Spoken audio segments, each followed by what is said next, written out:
პირველ რიგში ვთქვათ, რომ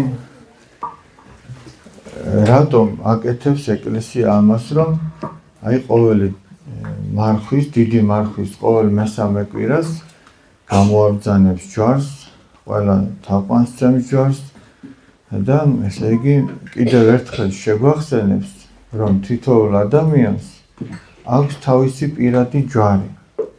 ესე იგი, ქრისტემ სწორედ ჯვარცმით გამოიხსნა ადამიანი. ქრისტემ თავისი ჯვარცმით გამოიხსნა ადამიანი. ქრისტემ თავად აიტანა ის მაცხოვნებელი ჯვარი გოლგოთაზე.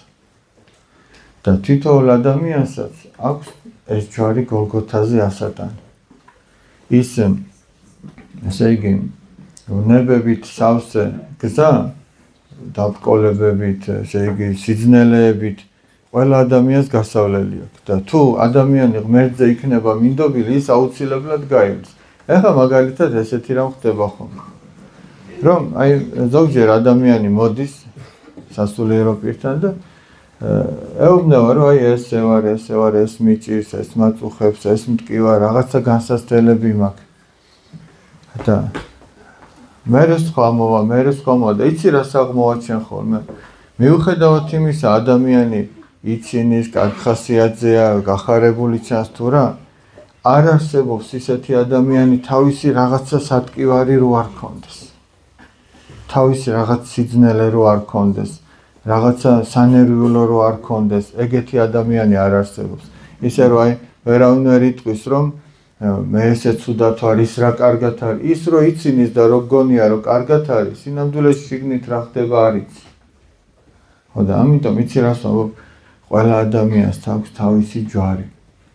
აი მაგალითად ეს წუთი მოცადე ადამიანს, აი მაგალითად ესენი სკოლის მოსწავლეები არიან. ამათ სასკოლო სირთულეები აქვთ რაღაცეები. თან პასუხისგებლობაც. ჯვარი მარტო სირთულეები კი არ არის, ჯვარი პასუხისგებლობაა. თქვენ ხო გაქვთ პასუხისგებლობა, რომ ის გაკვეთილი მოამზადო, მიხვიდე, რაღაცა მოწესრიგებულად იყო, ვალდებულება გაკიდე ადამიანებთან, მეგობრებთან, მეგობრობის ვალდებულება გაქვს არა? ოჯახში სხვაგვარი ვალდებულება გაქვს, სამეზობლოში კიდე როგორც მეზობელს თავისებური პასუხისგებლობა გაქვს.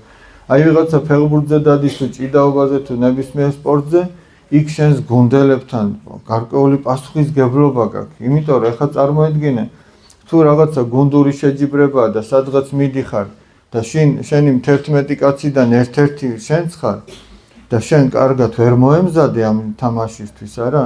შენ ამითხოვ ღალატობ გუნდს, ამიტომ შენ პასუხისგებლობა გაქვს მათთან. შეეგიდა. ამიტომ აი ყველას თავისებური ჯვარი აქვს. ყველა დღეს თავისებური სიმძიმე ახლავს. და ეხლა აი კონკრეტულად რა არის იმ წუთში ჯვარი, მოდი ამაზე ვისაუბროთ. ერთი ამბავი მინდა გაგახსენოთ და ამითი უფრო კარგად მიხვდებით. აი მაგალითად გაგახსენოთ რატო ვამბობ, რომ ეს არაერთხელ მithქვამს, მაგრამ კიდე ვისაუბროთ. ერთი კაცი იყო, მეფე იყო მოკლედ და მას უნდოდა რომ ყველანაირი სიბრძნე შეეძინა. უნდოდა რომ ბრძენი კაცი ყოფილიყო.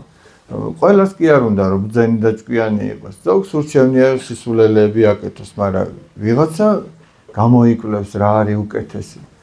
ამ მეფეს გაეგონა რომ სადღაც შორს ერთი მოხუცებული კაცი ცხოვრობდა. თავისი პატარა ქოხი ჰქონდა და ამბობდა ხალხი რომ მას ყველა შეკითხვაზე პასუხი აქვს. ახლა ჩვენ ხო არ გვაქვს ყველა შეკითხვაზე პასუხი. რამდენი რამეა რომ არ ვიცით. ესე იგი რო შეგვეკითხო, პირს დავაღებთ, არ ვიცი ეთქ.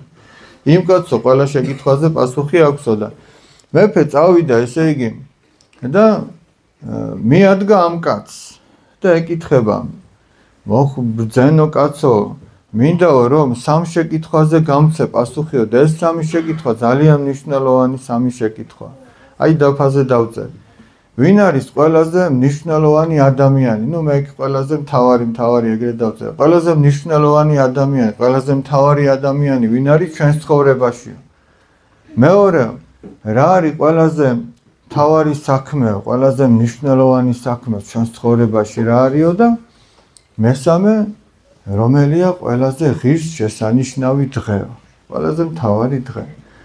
ეს ბრძენი ესე იგი რაღაცას თოხნის კვალს აკეთებს, რაღაც უნდა დათესოს. და თითქოს არ მიაქცია ამის სიტყვებს ყურადღება მეფეს, თითქოს არ მიაქცია, არა და მოусმინა ახლა ესეც ხო დილობის ამბავი, აბა რანაირი ბრძენი იქნებოდა, სხვას თუ არ მოусმენს, არა?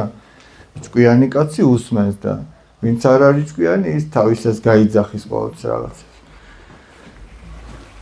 და არაფერი არ უპასუხა. ცოტა ხანში ეს ამ მეფემ რო შეატყო რა მოხუც კაცს უჭირს შრომა, ჩამოვიდა ცხენიდან, თვითონაც დაიკაპიცა მაჯები და აიღო რაღაცა იარაღი, სამუშაო, ბარი იქნება თუ თოხი და დაიწყო მიხმარება. ცოტა ხანი რომ მიეხმარა, დაინახა რომ ერთი ახალგაზრდა კაცი მოდის, სახე აქვს დასისხლიანებული. ახლა გაანება მუშაობას თავი და დაინახა რომ ვიღაცას მისი თავი ჭირდება და წავიდა იქით ეს ახალგაზრდა კაცი დაამშვიდა, ჩამოსვა იქ, მობანა სახე, წაიყვანა ამ მოხუცი კაცის ქოხში, წამოაწვინა და იზრუნა მოკლედ ამ კაცზე და ესე დაღამდა, უკვე გვიანი იყო და დილით ადრე იქვე დარჩა და დილით ადრე რომ გაიღვიძეს, გამოვიდა ეს მეფე და ეხა რას ხედავს რომ იმ კვალში რაც მოხუცს ჰქონდა გაკეთებული, ეს მოხუცი უკვე რაღაცას თესავდა. ეხლა მეფე მივიდა და უკვე ალბათ შეიძლება ბრაზდება კიდეც რომ მოედი ამ სიშორე მანძილზე და არაფერს არ ამბობს ეს მოხუცი კაციო და მივიდა და ეუბნება რომ პაპიო, იქნება მითხრაო, აბა ერთი რაც შეგეკითხეო, რატო არ მეუბნები რა არის მთავარი საქმე, მთავარი ადამიანი, მთავარი დღე და ამ მოხუცმა უთხრა რომ მეფეო, თქვენო ორ შეკითხვას უკვე გაეცით პასუხიო. და მესამეს მეგეტყვი, რომელ ორ შეკითხვასო და აიო, შენ რომ მოხვედიო და რო დამინახე რომ მუშაობა მიჭირდაო, ხო მომეხმარეო. ხო მიეხმარა რა, ჩამოვიდა ცხენი და მაშინო შენთვისო მე ვიყავი ყველაზე მნიშვნელოვანი ადამიანი. და ის საქმე, რასაც ჩემთვის აკეთებდი, ეგ იყო ყველაზე მნიშვნელოვანი საქმე. ესე იგი, და მე ის ახალგაზრდა კაცი რო გამოჩნდაო, ხო დაანებე მუშაობას თავი, ხო წახვედიო და ხო მობანე პირი, ხო დაამშვიდე, ხო მოეფერე, ხო იზრუნე მასზე. მაშინ უკვე მე კი აღარ ვიყავიო შენთვის ყველაზე მთავარი ადამიანი. ის ახალგაზრდა კაცი იყო, იმიტომ რომ მას ჭირდებოდა შენი თავი. და ის საქმე, რასაც მისთვის აკეთებდი, ეგ იყო ყველაზე მთავარი საქმე. და მე ესე იგი, ადამიანი ვისაც შენ ჭირდები, ეგ არის ყველაზე მთავარი საქმე, მთავარი ადამიანი. რაც იმ ადამიანს ჭირდება, ეგ არის ყველაზე მთავარი საქმე. და მესამეს კი მეგეტყვიო, მთავარი დღე რომელია, ყველაზე ღირსშესანიშნავი. და მოხუცმა უთხრა, რომ ყველაზე მთავარი დღე არისო დღევანდელი დღეო. დღევანდელი დღე, იმიტომ რომ გუშინდელი წავიდა, ჩვენ მასთან შეხება აღარა გვაქვს, იქ ვერაფერს ვერ შევცვლით გუშინდელ დღეში. ხვალინდელი დღე კიდე ან მოვა ჩვენამდე და ან არ მოვა. გესმით, აი, ხვალინდელ დღეს ჩვენ ვიცხოვრებ თუ არა, ჯერ ჩვენზე არ არის დამოკიდებული.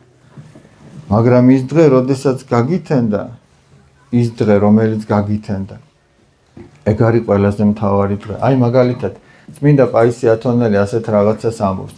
აი ჩვენ რომ მოთხრობა ზღაპარს რო ვკითხულობთ მის სწავლებაზე დაყრდნობით არის და ნახეთ რას ამბობს. ყველაზე მთავარი არისო აი ეს წამი. ეხლა რო ლაპარაკობ, ეხლა რო ისმენთ. თუ ადამიანიო აი ამ წამს დაიჭერსო, მოიხელთებსო, ის მარადიულობას მოიხელთებს. იმიტომ რომ გუშინ წარსული დრო არაფერი აღარ არის ჩვენთვის. მომავალი ჯერ არ მოსულა. უშუალოდ რასთანაც შეხება გვაქვს, ეს არის აწმყო. აი მე რომ ეხლა სიტყვა ვთქვი აწმყო, მეთქი ეგეც უკვე წარსულში წავიდა. აი ეხლა რაღაც რო უნდა ვთქვა და არჩევანის წინაშე რო ვდგევარ, ეგ არის ყველაზე მთავარი. გესმით რაზეა ლაპარაკი და თუ ადამიანი აი ამ წამს მოიხელთებს, აი ამ წამს დაიჭერს, ესეთი გამოთქმაც არსებობს, დაიჭირე წამიო. აი ეს წამი უნდა დაიჭირო, რომელიც ახლა გიდგას წინ. ეგ არის ყველაზე მთავარი. და მოდი ახლა რომ შევაჯამოთ, აი ჩვენ ცხოვრებაზე ვთქვათ. მოდი მე ჩემზე გეტყვით ჯერ.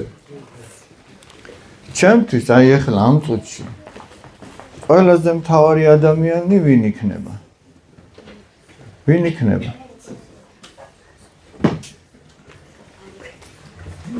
ადამიანი, ყველაზე მთავარი ადამიანი ახლა ჩემთვის ვინ არის? თქვენ?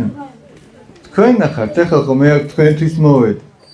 ყველაზე მთავარი საქმე ის არის, რომ მე თქვენ ახლა ღვთის სიტყვა გითხრათ, ხო მართალი? აი ეს არის ყველაზე მთავარი საქმე ახლა. და ყველაზე მთავარი საღამო ჩემთვის არის აი ეს საღამო.